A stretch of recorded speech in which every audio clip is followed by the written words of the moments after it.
Baik, Assalamualaikum warahmatullahi wabarakatuh.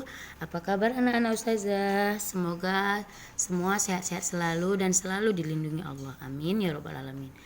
Nah, baik, untuk pelajaran IPA kali ini kita akan mempelajari tentang otot, di mana pada pembelajaran sebelumnya kita telah mempelajari tentang tulang, di mana tulang merupakan alat gerak pasif. Apa yang dimaksud dengan alat gerak pasif? Yaitu alat gerak yang tidak dapat bergerak dengan sendirinya. Nah, karena itu tulang membutuhkan otot untuk dapat bergerak. Nah, hari ini kita akan mempelajari tentang otot, di mana otot adalah suatu organ di dalam tubuh manusia dan hewan yang berfungsi sebagai alat gerak. Nah, kenapa di sini dikatakan sebagai alat gerak? Karena otot merupakan alat gerak aktif bagi manusia. Kemudian otot itu dibedakan menjadi 3, yaitu otot polos, otot lurik, dan otot jantung. Nah, masing-masing ini memiliki peran dan fungsi yang berbeda. Yang pertama sekali, otot polos. Otot polos bekerja secara tidak sadar, berbentuk gelondongan, kedua ujung meruncing, bergerak secara teratur dan tidak cepat lelah terdapat pada dinding tubuh bagian dalam. Misalnya dinding usus, dinding pembuluh darah, pembuluh limfe, saluran pencernaan. Ini merupakan gambar dari otot polos ya. Di sini ada inti sel dan terdapat seperti gelendongan, ini menyatu. Ya, begini. Nah, mengapa dikatakan otot polos bekerja secara tidak sadar?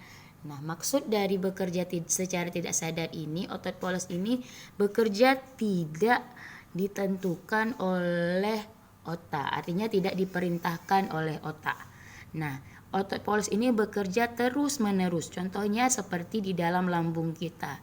Di dalam lambung kita itu otot polos bekerja terus-menerus sehingga lambung kita selalu mengolah makanan. Walaupun malam saat kita tidur, lambung kita selalu mengolah makanan. Makanya dari itu kalau kita tidur dengan perut kosong, maka lambung kita akan terus bekerja sehingga dapat terjadi penyakit karena bekerjanya terus-menerus tanpa berhenti. Yang kedua, ada namanya otot lurik. Nah, berbeda dengan otot polos tadi. Dengan otot polos, nah bentuknya seperti ini, dia tidak rata garisnya, tidak sejajar. Tapi kalau otot lurik bentuknya itu sejajar. Nah, otot lurik bekerja secara sadar, berbeda dengan otot polos atau di bawah kendali otak, berbentuk seperti silinder dan memiliki garis terang dan gelap. Nah, seperti ini, berbeda ya.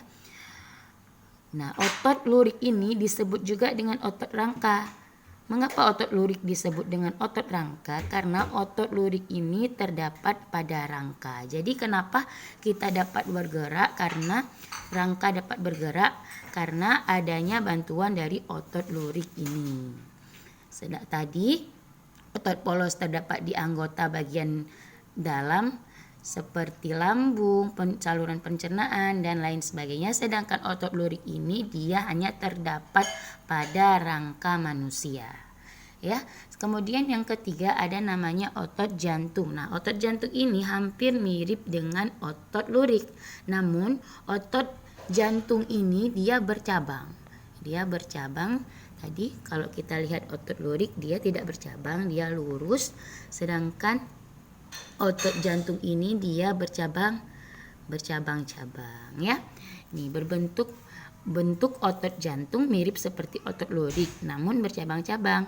Cara kerja otot jantung secara tidak sadar atau tidak dikendalikan otak. Nah, ini sama seperti otot polos. Tadi otot lurik ini bekerja secara sadar, artinya dia bekerja sesuai dengan perintah otak.